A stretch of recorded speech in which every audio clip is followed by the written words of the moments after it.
Ju përshëndes të gjithëve, jemi rikthyer me të ftuarin e ditës, avokatin Altin Goxhaj, për të diskutuar mbi zhvillimin e protestës së ditës së djeshme, tumbimin e protestuesve, si dhe për disa informacione të tjera. Përshëndetje zoti Altin, mirë se erdhët. Përshëndetje. Kënaqësi që jam këtu si çdo diel dhe realisht çdo javë jam i detyruar ta them këtë edhe për të respektuar njerëzit që kanë takuar në rrugë, po këtë herë ma kanë thënë që ndiqnin faksin dhe ntropojnë. Jo, falenderoj shumë, ndërkohë si kundër pak më herët e citova, pra pjesë e zhvillimeve është edhe protesta realizuar ditën e djeshme më 26 maj nga ana e opozitës shqiptare. Si e gjykoni ju protestën e djeshme? Protesta e djeshme është hera e parë për mua që në vitin 2013 kur erdhi rilindja në pushtet dhe deri më sot që unë s'dal në një protestë të opozitës. E vetmja herë që unë nuk kam dalë, në 5 vjet ka qenë vetëm dje. E kam bërë këtë deklaratë para protestës, pse nuk dal? Për arsye? Dhe u binda që, ose më saktë, më shkruajtën shumë njerëz më thanë Altin kishe drejt. Unë nuk dal, që të bëjmë të qartë, ta bëjmë qartë para publikut, unë nuk dal në një protestë për të bërë Erion Velin kryeministër dhe për të zvencuar Fatmir Xhafën me Taulan Ballën.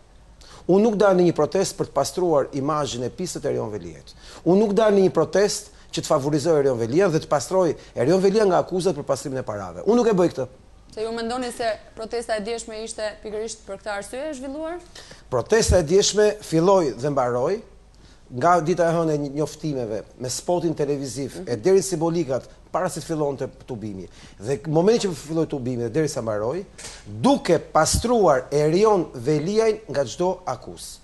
Pra ishte një protestë për të zvencuar Fatmir Xhafën me Taulan Ballën dhe ishte një protestë për distancuar pastërtinë e figurës Erion Velis nga pislloku i Edi Ramës. Në spotin televiziv të protestës të përgatitur nga Lulzim Basha dhe në të gjitha simbolikat e protestës nga A-ja ke Z-ja, ishte ndjekur me kujdes, ishte kuruar me kujdes, që kur të jepesh emri, po themi Ivan Gjush Dakos, si njëri që pastron parat e krimit, që kur të jepe emri i Sajdinit, të Elbasanit, që merret me pastrinë apo me bandat e krimit, Erion Veliaj të pastroi dhe Tiranën e justifikuan me emrin Samir Tahiri. Pra, në vend Erion Veliaj në Tiranë vu Samir Tahirin. A thua se Samir Tahiri gjithë pislokun e ka bërë në Tiranë. Samir Tahiri pislokun e ka bërë nga Veriuni Jug. Dhe ata kishin përgatitur simbolika të tilla me spotin televiziv, me figurat që përdoren protestë, me mesazhet e protestës, që Erion Veliaj të konsiderohesh njeriu më i pastër që ka Partia Socialiste si kandidati i vetëm për kryeministër të qeverisë antimafia. Që do thot, unë e kam deklaruar këtë përpara. E dyta, kam deklaruar që ç'kuptim ka një protestë kundër një ministrit brendshëm si Fatmir Xhafa, kur ne nuk protestojmë për reformën drejtësi që Fatmir Xhafa se ka dhënë si kamzhik dhe çdo ministrit brendshëm, Taulan Ballës nesër, Edi Ramës mbi të gjitha, Erion Veliaj nga ana tjetër, që ta përdorin gjykatën, prokurorin, thjesht instrumentat të qeverisë.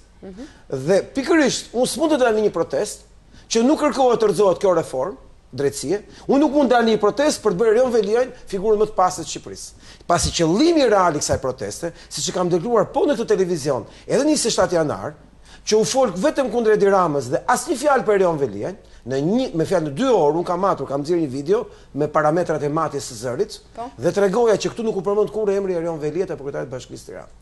Dhe nuk u përmend në protestë as fakti që dhëndri Fatmir Xhafës është shefi i leve ndërtimit në Bashkinë e Tiranës. Po, ju e keni përmendur këtë fakt edhe më herët në intervistat. Kjo është arsyeja pse unë nuk dola atë protestë, dhe ajo protestë u bë siç e parashikova unë një javë rresht. Pra, protesta e djeshme ishte pak a shumë ashtu si kundër ju e prisnit dhe e keni parashikuar, të themi. Edhe skena e fundit ke Ministria e Brendshme, ishte, si thush, e lejuar. Mirë, do të kemi mundësi të kalojmë aty. Ndërkohë, do doja të dija opinionin tuaj mbi atë çfarë ndodhi ditën e djeshme. Sipas jush, veprimi i policisë apo edhe i kryetarit të Basha, a doli jashtë kontrollit si unë mund t'ju siguroj juve që menaxhua është akuzuar gjithmonë populli që nuk del. Populli e pam në Kukës se si i mori zvarr ato kioskat që gjobisnin qytetarët. E pam. Por pam po ashtu edhe opozitës se si fiku zjarrin e Kukësit. Pam që dje në protestën e opozitës nuk u tha nga fillimi deri në fund asnjë fjalë për kuksianët dhe të vetmet postera që u paraqitën në protestë ishin posterat e përgatitur nga ne, unë dhe Ipseni dhe shokët tanë, që ishin posterat për Kuksin. Asnjë imazh për Kuksin dje. Po ashtu, situata jashtë kontrollit. Po e quajmë thonjza. ishte parashikuar nga Partia Demokratike. Por më parashikuar nga të gjitha, dhe ne e dinim, ishte që sa po të fillonte përplasje e policin, do vinte Basha për të rrequr protestuesit. Pasi këto janë skenare që ne i njohim, ideja është që të arrestonin 31 demokrat, Basha do të bërtas, pra do i lejnë burg dhe ata, pra do bëhet e njëjta gjë. Puna është të krijohet si thosh një mundësi që të binden të gjithë që Lulzim Basha, këdo protestuesi do guxojë dali dhe të reagojë fort me policin, do përfundojnë në burg. Pra, mesazhi Kuksit të shpërndahet dhe në Tiranë. Kush guxojë do përfundojë burg, sepse Lulzim Basha me avokatën e popullit, për shkak që ka për detyrë që të kujdesë për disa punë burgjesh, para burgimit etj. Ne e dim shumë mirë, kemi vërtetuar me anë të këtij televizioni që ka zhdukur videon, këtu është dhënë video, se si e zhdukur avokati e popullit, videon e rrëmbimeve në Kukës. Që do thotë, ne e dim shumë si funksionon kjo skem. Ndaj dhe dje, unë e prisja çdo gjë që pash me sy si një film që kisha parë, sikur po shifsha një film të parë, dhe këta po e shifshin me vonesë. Sipas gjykimit tuaj, ndalem sërish tek e njëjta çështje. Pra sipas gjykimit tuaj, atë çka u transmetua live në të gjitha mediat kombëtare, pra veprimi i policisë deri në një moment caktuar, për sa kohë pra edhe u stimulua pak nga tubimi i protestuesve. Si ishte? Ishte i lishëm, pati profesionalizëm nga ana e tyre? Pra do doja që ta analizonim me detaje të gjithë veprimtarinë e djeshme. Mund ta them fare thjesht dhe si avokat do ta thoja. Që policia nuk ka asnjë arsye të provokoj protestuesit. Përkundazi, gjithë botën policia përpiqet të bëjë që të mos ndihen të provokuar. Dje është e filmuar gjithë skena se si filloi, që ishte provokim i hapur. Vetë fakti që ata kishin dalë në atë lloj forme, në një situatë që s'po ndodh asgjë, po ta kapësh në aspektin paraprakt të imazhit. Por unë nuk do ta fokusoja shumë se si sot policia kur më mjafton skena e gazetarit të Rilindjes Demokratike, Bledi Kasmit, që hapur fare, pastër fare, e ka hëngrë shkopin e kokë. Ja, ne do të shohim një moment tani, regjia na ndihmon edhe me materialin e gazetarit, pra të Bledi Kasmi, i cili mbeti i lënduari, të themi, më së shumti nga të gjithë të lënduarit e tjerë. Pra ishte ky moment. Skena që ka hëngrë shkopin është një skenë simbolike që nuk vlen vetëm për Bledin ton, po vlen për gjithë shqiptarët tanë. Domethënë, mënyra se ka hëngrë goditje në kokë ishte krejtësisht e parasyshme, krejtësisht e pa kuptim, dhe kjo tregon pikërisht se çfarë urdhrash kishte policia. Domethënë, gjithë skena se si gazetari Bledi Kasmi ka ngrënë një shkop vlen për gjithë protestuesit. Domethënë, komplet kot, pas një shkak. Si mund t'i gjuash tjetrit, t'ia çash kafkën, t'i bësh 10 qepje në atë senë që ne kemi parë me Bledi Kasmin. Më fjalë, ku është arsyeja që policia duhet të reagojë në atë formë? Çfarë ndodh aty që policia do ta bënte? Shikojmë pak veshin e policit. Polici ka një parzmore, ka një përkrenare, ka një mburoj, njësoj si në luftë, sikur është në ato luftrat e hershme, i mbrojtur nga koka ke këmbët, ndërkohë që qytetarët s'kan asnjë gjë, duket qartë. Ndonjëri mund të ketë pas një shkop tabele, më kupton të hollë. Ndoshta kjo edhe për efektin, sepse më herët edhe nga Partia Demokratike, edhe nga aleatët e opozites, nuk kishin vendosur një skenar të mirëfillt, ndoshta edhe për protestën, në mënyrën se si do të menaxhojnë dhe se si do të bëjmë sikur e kanë bërë mirë apo kanë bërë keq ato opozites. Po merren fare me atë pjesë, po merren momentin e policisë. Po. Policinë siç e pa me pat si është e veshur apo? Po. Është e veshur me të gjitha mjetet dura të mbrojtjes fizike. Bledi Kasmi është me bluze. Mbrojtja e vetme e Bledit është kjo këmisha, njësoj si e imja. Tani, ky Bledi është njësoj si çdo protestues tjetër aty. Ju e dini shumë mirë që policia deklaroi 10 policë të plagosur apo jo. Pra Bledi dhe Bledet e tjerë, pra nuk po marrin Bledin gazetar. Qytetarë, po marrin një qytetar aty. Pas ka plagosur atë policin e veshur nga koka deri në këmbë, i mbuluar me gjitha mjetet, e pas ka plagosur. Ndërkohë ne kemi parë Bledin në një skenë të pastër. Unë po e them si avokat këtë gjë. Po e bëj dhe avokatin për policinë dhe për qytetarin kur duash, nuk kam fare problem. Vetëm të analizojmë teknikisht skemën. Është Bledi me një këmish që ha një shkop go me kokës. Pse? Çfarë po bënte Bledi në atë çast? Asgjë. Njësoj si gjithë tjerët. O duk sikur kishte një eskalim të situatës. Po ishte policia pra që po duket qartë. Me fjalë, këta janë të azaruar.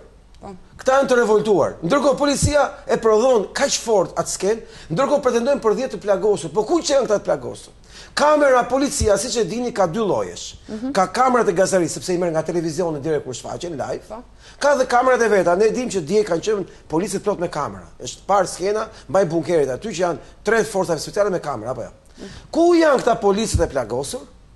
Policët e dhunuar e goditur. Ndërkohë kemi vetëm skenën e Bledit.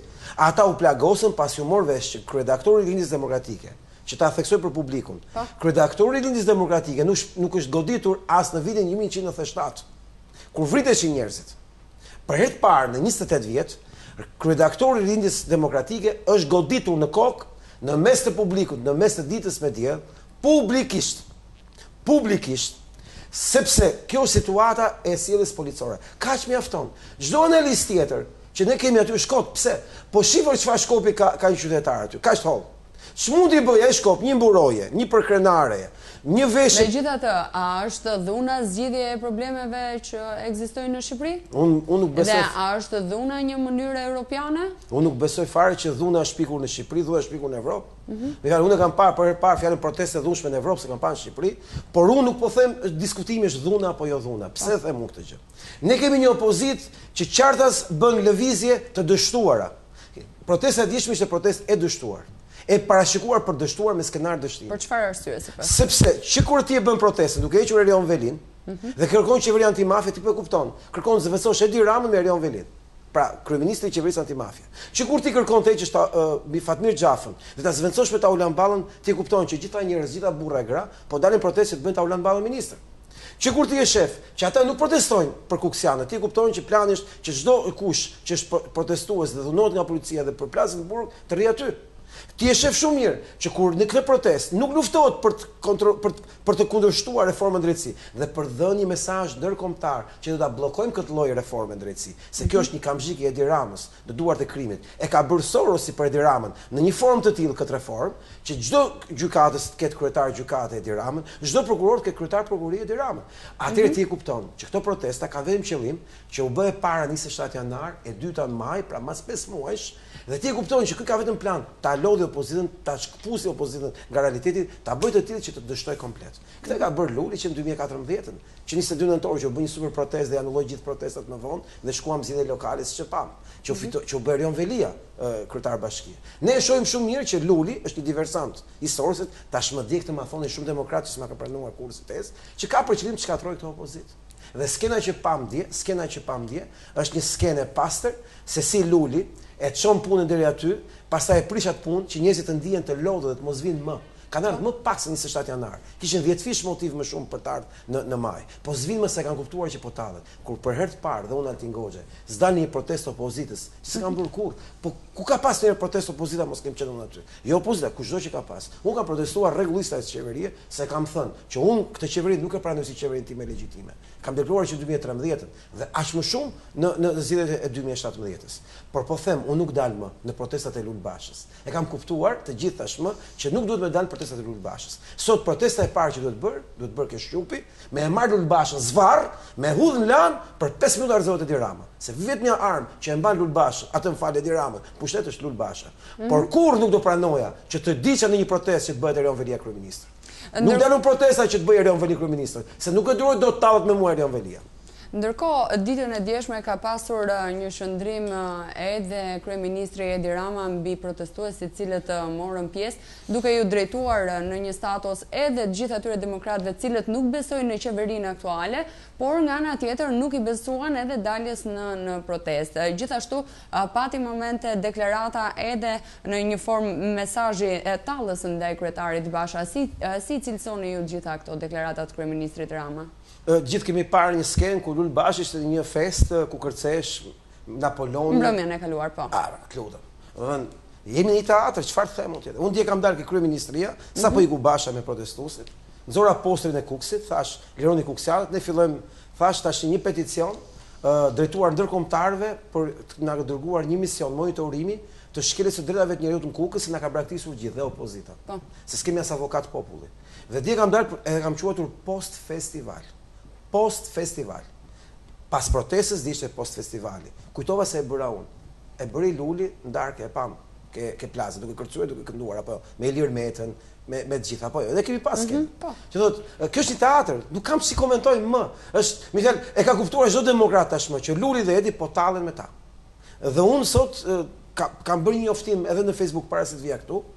Në këtë emision kam qenë para 5 muajsh dhe kam folur për lotarinë amerikane. Si pjesë e skenarit që tregoja që Shqipëria po rënohet, kam treguar që edhe vetë numri aplikantëve shqiptarë vërteton këtë fakt. Në këtë emision e kam shpjeguar që në maj do merret vesh e vërtetë. Dhe po këtë emision... Gjithsesi ne do ndalemi specifikisht pak më vonë aty për të qartësuar edhe një herë më së miri situatën e ndodhur ditën e djeshme në protestë, ku ditën e sotme policia ka proceduar 31 persona pra protestues. Si e gjykoni ju këtë veprim? Të palishëm, të lishëm, mbi çbaza, pra duke pas parasysh gjithë ato çka ka ndodhur ditën e djeshme. Ja, unë po bëj tani një parashikim, ma dëgjojnë gjithë. Nëse policia sot natë në ora 3 mjesit do shkojnë shtëpitë e këtyre protestuesve ti rrëmbej dhe do filmohet kjo video në ndonjë pikë interneti caktuar, siç ndodhi në Kukës, avokati e popullit do të zhduki këtë video. Gjithatë në një intervistë që kemi pasur me avokatin e popullit këtu në studion e Fox News, ajo ka deklaruar se sipas legjislacionit është e drejtë pra të bëhet ai lloj. Citohet lutem, arrestimi apo? Arrestimi. Po s'ka pas asnjë arrestim, ka qenë ndalime. E kupton si mashtron avokati e popullit publikisht. Mirë, ndalemi tek avokati e popullit ka thënë në këtë emision, se kanë video komplet, ka thënë arrestimet lejohen në ora 3 mjesit apo? Ndërkohë nuk ka pas asnjë arrestim nga prokuroria, thot vetë prokuroria, edhe gjykata, ndalime. Dhe ajo këtu gënjen, e para, e dyta, pse nuk u përgjigj ajo këtu për atë videon, që përfaqësuesi i saj e mori video dhe ajo zhduku, që e zhduk nga raporti. Kjo është pyetja ime shumë e thjeshtë, pse nuk e thotë? Pra ju mendoni se 31 persona të cilat kanë nisur një procedim penal kundrejt tyre janë në të njëjtën situatë me protestuesit e Kukësit? Ja, nuk e besoj që të jenë në njëjtën situatë, këtë s'mund ta them dot. Edhe pse nuk e them dot, se në Kukës u të marrë gjithë qeveria, po më shumë të marrë Lul Basha. Kurse këtu në Tiranë është më e thjeshtë. Lul Basha do t'i lejë të braktisur sepse ca do të procedojnë në Berat, ca do të procedojnë në Shkodër, ca këtu ca atje, si nga origjina që do i kapi policia.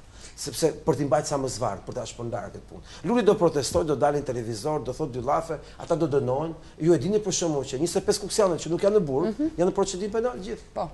Që do thotë ata një herë dy javë paraqiten ke prokurori dhe ky është një lajm që ta kenë gjithë publiku parë, po i bëhet presion si atyre që janë në burg.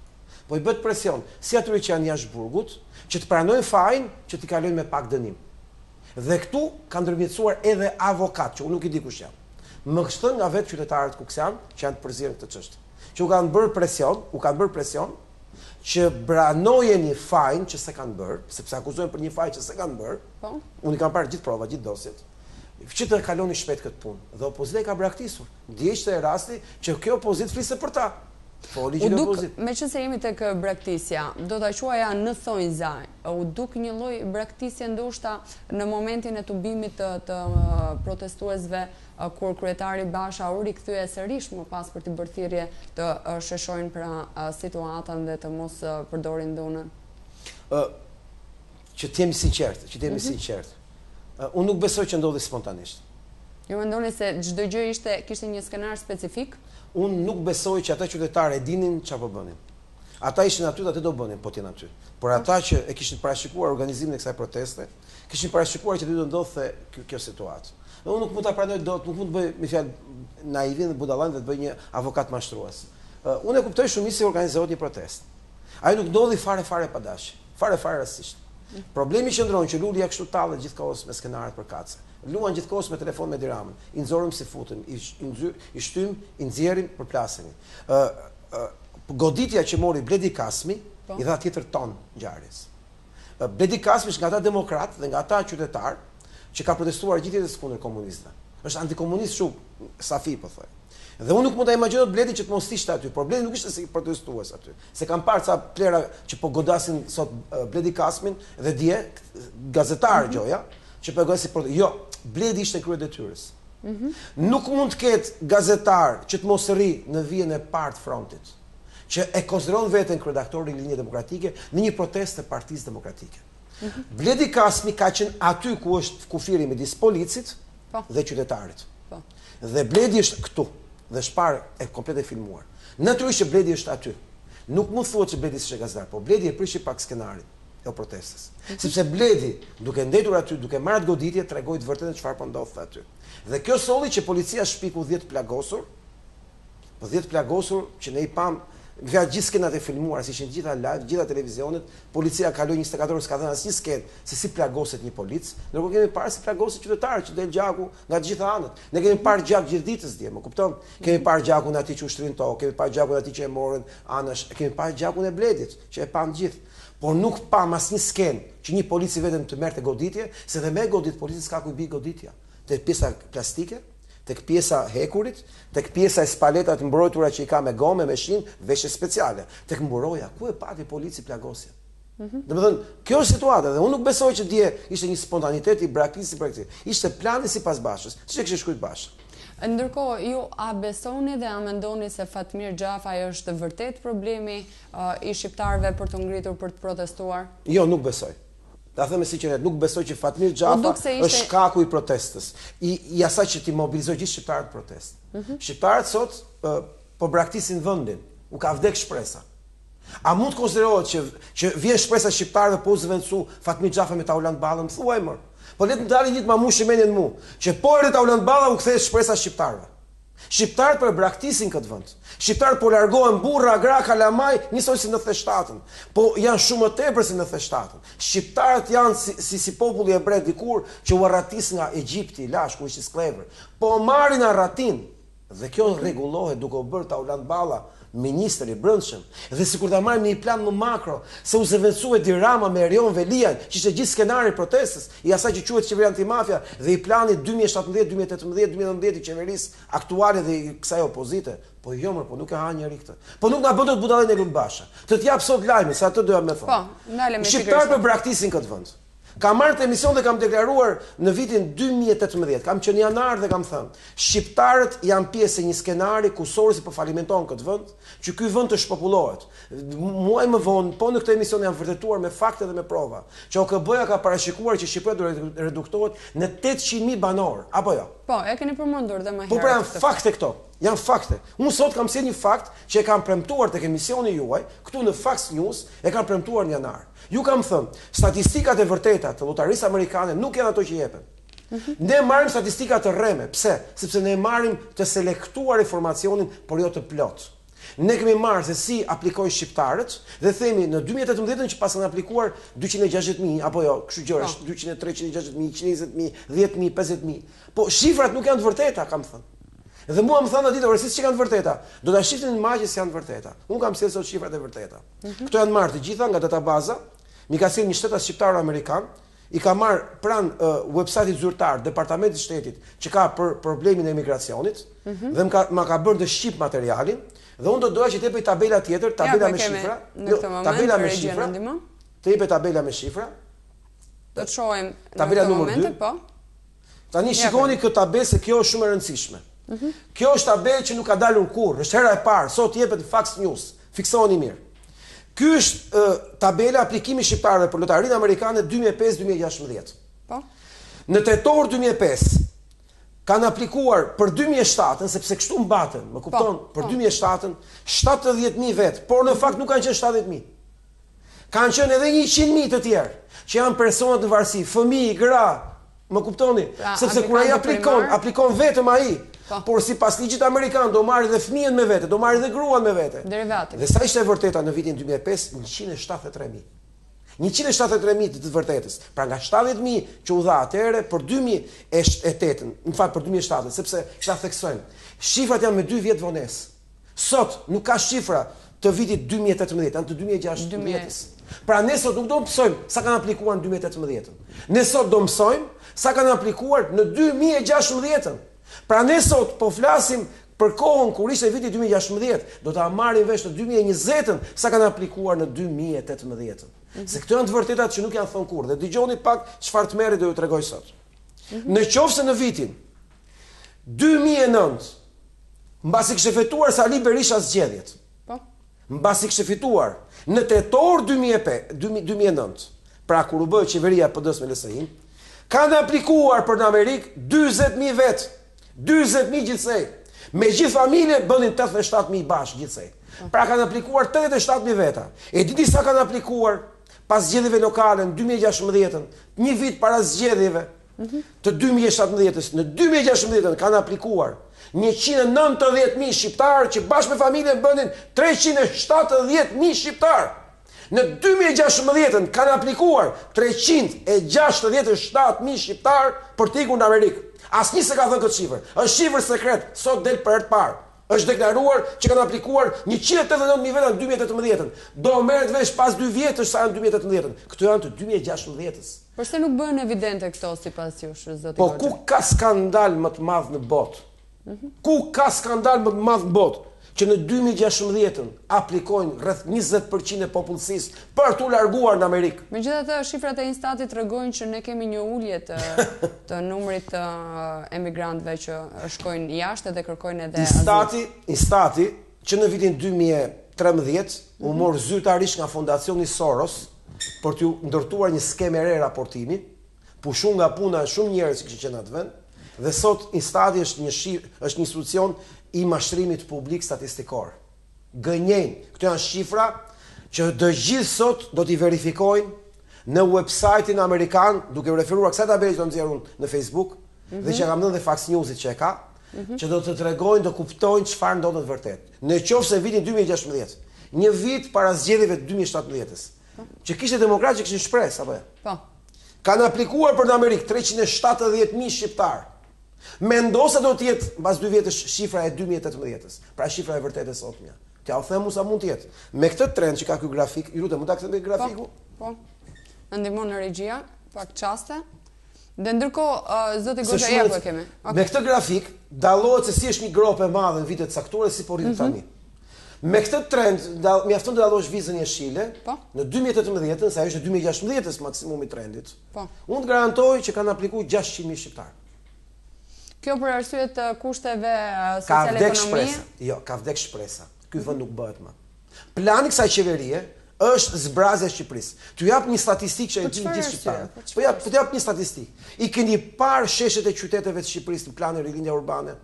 Bulevardet e reja, në Vlorë që po bëhet i riu, në Durrës pavarësia gjithkund. I keni parë se i kanë ngushtuar rrugët? Pra, në rrugë me 6 kursi kanë kthyer me 2 kursi. Një shkull, një ardh. Plani i tyre është zbrazja e popullsisë.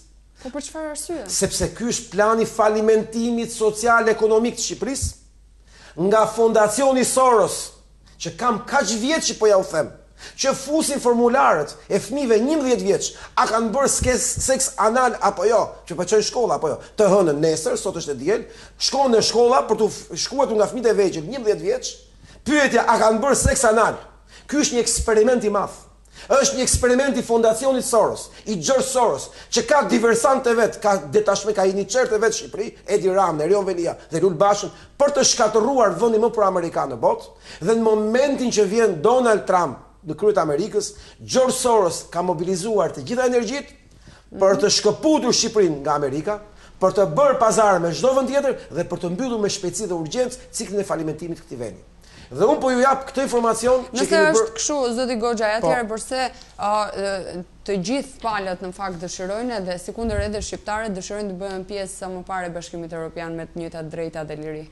Unë nuk besoj, ja u them sinqerisht, nuk besoj. Për mua është një gënjeshtër e madhe Bashkimi Evropian. Për shqiptarët nuk ka Bashkim Evropian. Çdo shqiptar e ndërron Bashkimin Evropian që të marrë një vizë të ikit punojnë në Perëndim. Pra për të ikë nga Shqipëria. Ky është Bashkimi Evropian sot në kokën e shqiptarëve. Nuk ka shqiptar që mendon Bashkimin Evropian si vendi ku do jetojë ai në Shqipëri. Ai e shef Bashkimin Evropian si një vend që ai arratiset nga Shqipëria dhe shkon punon me letra të rregullta në Evropë. Kaq është për shqiptarët Bashkimi Evropian. Unë nuk besoj në pralla. Unë e di të vërtetën. Kam kaq vjet që e them. Dhe nuk ka dalë kur gabim. Për këtë protestë thashë do filloj si do përfundoj, sot e thonë gjithë demokratët. Unë e di se ku jemi. Ju kam thënë për këto shifra që ju jap sot. Për këto shifra që ju jap sot nga Amerika. Nga databaza që tregon që kohën e saj zyrtare të marrë nga databezi. Dgjoj, unë do të publikoj direkt pas emisionit në format PDF, jo shifrat e Shqipërisë, po të botës, që përfshin dhe Shqipërinë, që janë gjitha këto. Kam marrë të gjithë formularët, kam marrë dokumentat zyrtar nga Departamenti i Shtetit, të gjitha shifrat zyrtare, nga i para ke e fundit. Dhe ju e kuptoni që këto shifra me presë, me pikë presë. Këto mund t'i marrë, këto informacione mund t'i marrë kushdo, apo duhet një autorizim specifik? Duhet të dish t'i marrësh. Duhet të dish. Mua mi ka sjell një shqiptar amerikan. Ndërkohë, ambasada amerikane këto shifra sipas jush i disponon? Janë shifra reale që ambasada amerikane i disponon sepse shqiptarët amerikanë që mi dha mua i mori nga ambasada. Domethënë, këto janë shifra zyrtare që ata e dinë gjithë. Unë e kam thënë në emisionin tonë. Kam qenë në janar që e kam thënë. Dhe po pak muaj më pas thashë kush do bëhet ambasadori i Shqipërisë në BE, apo jo? Dhe unë ju thashë me fjalë jemi përballë 3 kandidaturave ku një është për së mbari, një italian thash, dhe 2 është shumë e rrezikshme, pse njerëz të Erion Velis, fitoi italiani. Dhe këtë javë doli lajmi.